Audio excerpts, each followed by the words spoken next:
তবে কৃষ্ণ প্রেমে উদয় হবে কৃষ্ণ কৃষ্ণ প্রেমে উদয় হবে ও তো কৃষ্ণ প্রেমে উদয় হবে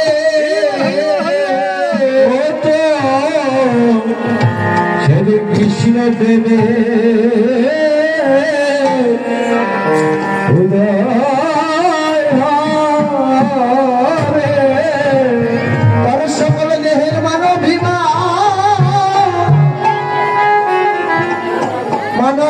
দূরে যাবে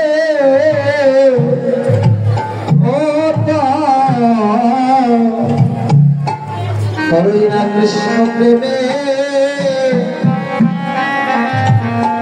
উদয় হবে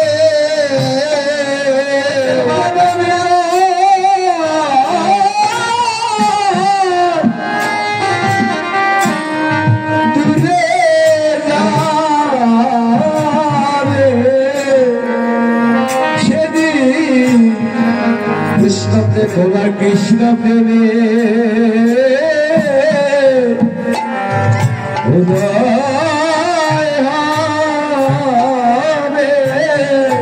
ভক্তের শরণ ধুলে গায়ে মাখিলে তোর সকল দেহের জ্বালা দূরে যাবে ঘুরতে যাবে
কাঁদতে যদি হয় কৃষ্ণ বলে কাঁদো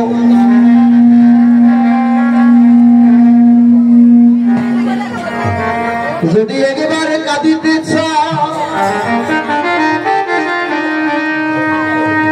হরিনামি করে কাঁদো সংসারের জন্যে যেন বেদনা সংসার তোমায় জীবনে কিছুই দেবে না এই সংসার কোনোদিন কোনো কিছু দেয় ভাই বলো আর বন্ধু বলো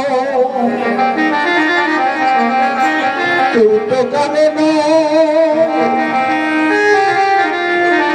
কেবলমাত্র শেষের দিনে বন্ধু বলে ওই গোবিন্দ কুমার এই জগতে কেউ কারো নয় বাবা ভাই বলেন আর বন্ধু বলেন স্ত্রী পুত্র যারাই দেখছেন কেউ আমার আপন নয় জগতে যেদিন এসেছিলে সেদিন একা এসেছিলে আবার যেদিন চলে যাবে যেতে হবে একা কি বাবা, যেদিন এসেছিলাম সেদিন বাবার সঙ্গে কেউ ছিল, একা জগতে এলাম, আবার যাবো একা। এই যে সংসারের জন্য মা খেটে খেটে মরে গেলাম, দুই নয়নে যা দর্শন করি সব আমার মনে হয়, স্ত্রী আমার, পুত্র আমার,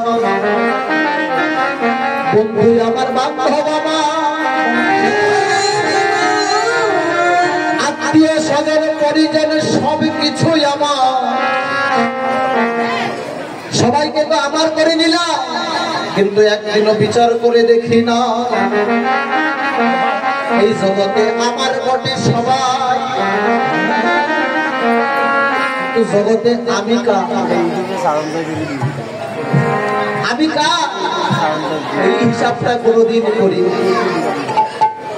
মাগো, যাদেরকে আজকে আপন ভেবে তাদের পিছনে সময়টা ব্যয় করছি, ছোট ছোট ছেলে মেয়ে তাদের বড় করতে হবে, মানুষের মতো মানুষ করতে হবে। আজকে একটা ঘটনা বলে যাই বাবা, আপনাদের দিকে হয় কিনা জানি না, কিন্তু আমাদের এই ঢাকার দিকে আমি অনেক জায়গায় দেখেছি এই কর্মটা করে। কি কর্ম জানেন?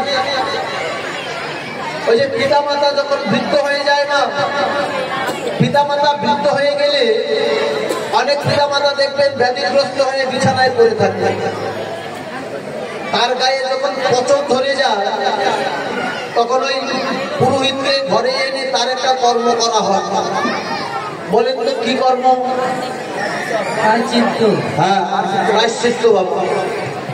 এই কর্মটার মানে জানেন? এই কর্মটাকে বলা হয় চন্দ্রায়ন করা। প্রায়শ্চিত্ত কেন করে? না যেন ওই পিতা তাড়াতাড়ি মরে যায়। এমনও শোনা যায় প্রায়শ্চিত্ত করে সেই পিতা মাতা আর বেশি দিন বাঁচে না। দেখো, ওই পুরোহিতকে ঘরে এনেছে প্রায়শ্চিত্ত করবার জন্য। কার? পিতার পাপের প্রায়শ্চিত্ত, যে তার পাপের কারণে সে এই জন্মে কষ্ট পাচ্ছে, দুঃখ পাচ্ছে। আচ্ছা,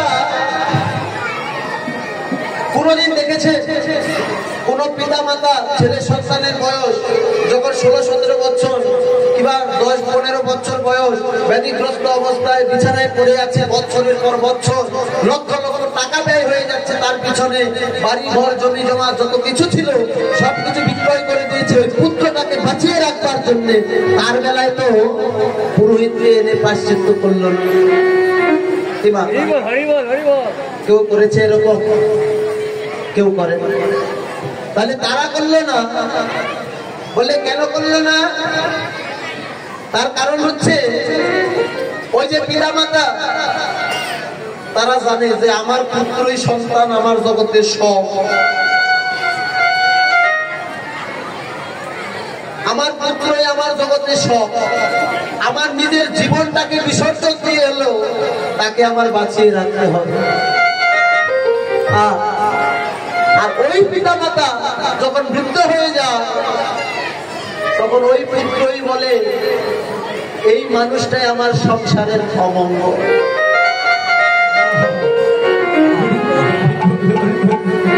তার পিছনে আর টাকা পয়সা খরচ করে কিনা, দুদিন পরেই তো হয়তো চলে যাবে। তাই যত তাড়াতাড়ি চলে যায় তত তাড়াতাড়ি মঙ্গল। তাই আপনারা শুনেছেন কালীঘাটে কালী মায়ের চরণ ধরে রামপ্রসাদে বলেছিল, মা বিশ্ব ব্রহ্মাণ্ডটা ঘুরে দেখলাম, ভেবে দেখ মন কেউ কারণ মিছে ভ্রম ভূমণ্ডলে, ভেবে দেখে মন কেউ কারণ মিছে ভ্রম ভূমণ্ডলে,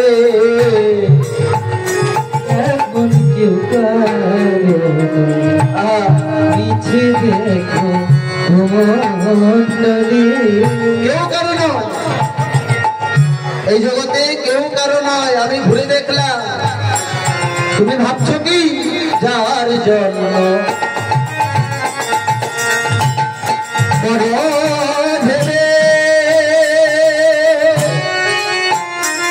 ভেবে দেখো সে কি তোমার সঙ্গে যাবে যার জন্য ভেবে সে কি তোমার সঙ্গে যাবে যাদের জন্য ভাবছে যাবে কেউ সেদিন একটা মানুষ পাওয়া যাবে না। বলবেন ভাইরে জগতে তো তোদের জন্য কত কিছু বললাম, একা একা কেন যাব, আমার সঙ্গে চল যায়। কেউ যাবে যার জন্য ভেবে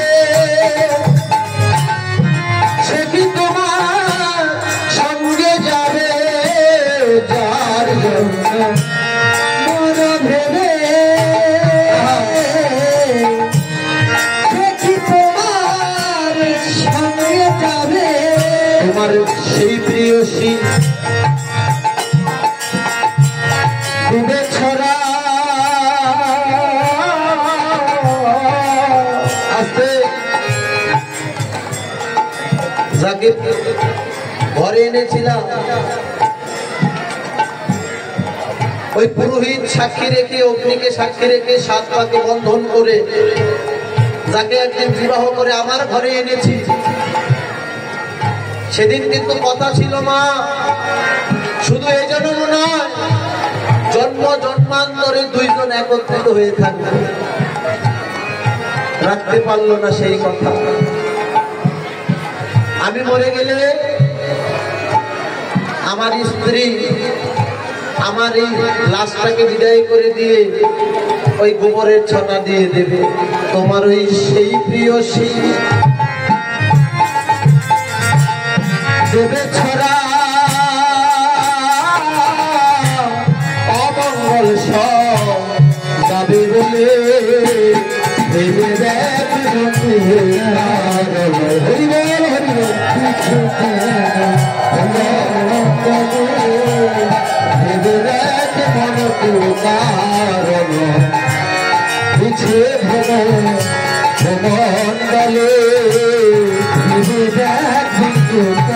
পিছে ভ্রমণ গলে কেউ যাবে না সে মাগো আসতে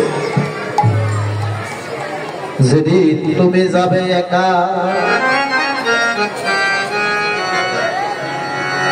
যাবে না কেউ সঙ্গে তোমার এই জগতে সবচেয়ে আপন কে জানেন বাবা? এই জগতে আপন কে? এই যে মানুষ মারা গেলে আমরা শ্মশানে যাই, তাদেরকে কি বলা হয় যারা শ্মশানে মরা নিয়ে যায়? শ্মশানের বন্ধু।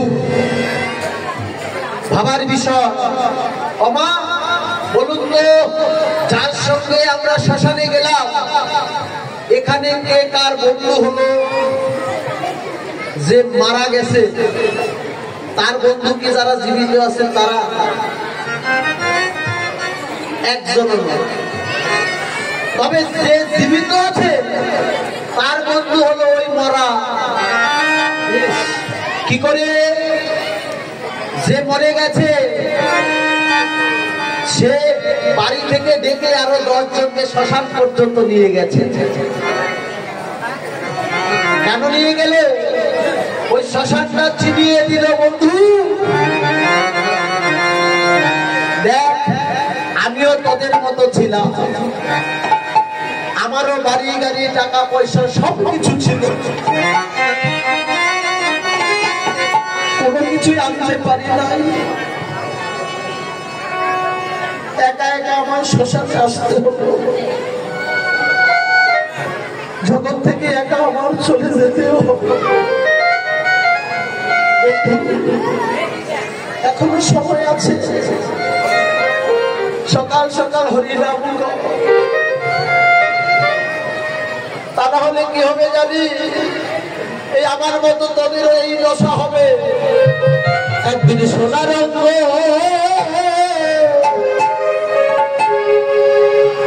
হবে ভঙ্গরে, ও তুই চিতায় পুরে হবি ছাই। এই যে এত সোনার রঙ পেয়েছি, থাকবে না বাবা, সেদিন কি হবে? নীল আকাশে যাবি উড়ে কয়লারি ধোঁয়া, তাই সোনা হবে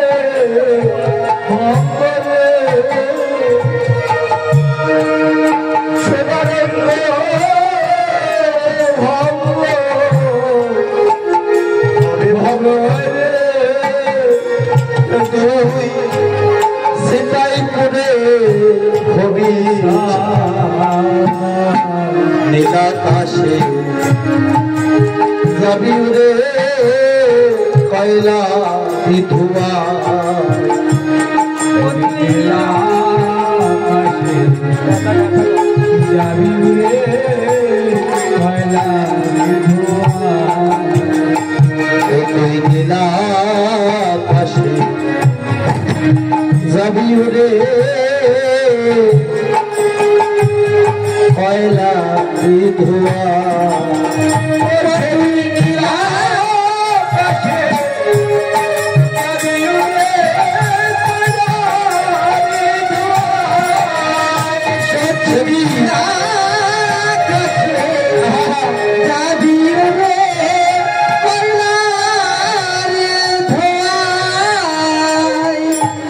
জ্বালিবে আগুন খুঁচে খুঁচে, মারবে বাড়ি হারের গিটে রে, জ্বালিবে আগুন খুঁচে খুঁচে, হরিব হরিব মারবে বাড়ি হারের গিটে। বাবা, এত আদরের একটা দেহ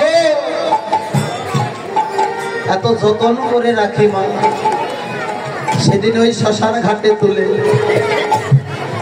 তখন সীতায় পুড়বে না এই দেহ, তখন তাড়াতাড়ি জ্বালিয়ে দেওয়ার জন্য ওই যে সঙ্গে করে যে বাঁশ নেবে, ওই বাঁশের এক মাথা ভালো করে ছোট করে নেওয়া হবে, আর ওই বাঁশ দিয়ে পরপর খোঁচা দেওয়া হবে, চলে যা তাড়াতাড়ি বিদায় হওয়া জগৎ থেকে।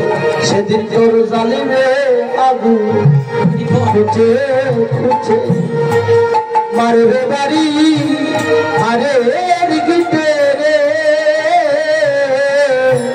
জ্বালবে আগুন খুঁজে খুঁজে, মারবে বাড়ি আরে গিটে রে। তোর সাধের চামেরা সেদিন যাবে উড়ে, তোর সাধে যাবে উড়ে, তোর সাধে চামেরা যাবে উড়ে, সেদিন হাত বোলাবে কে তোর গায় নীল আকাশে যাবে রে কয়লা ধোঁয়ায়। নিতাই গৌর হরিলে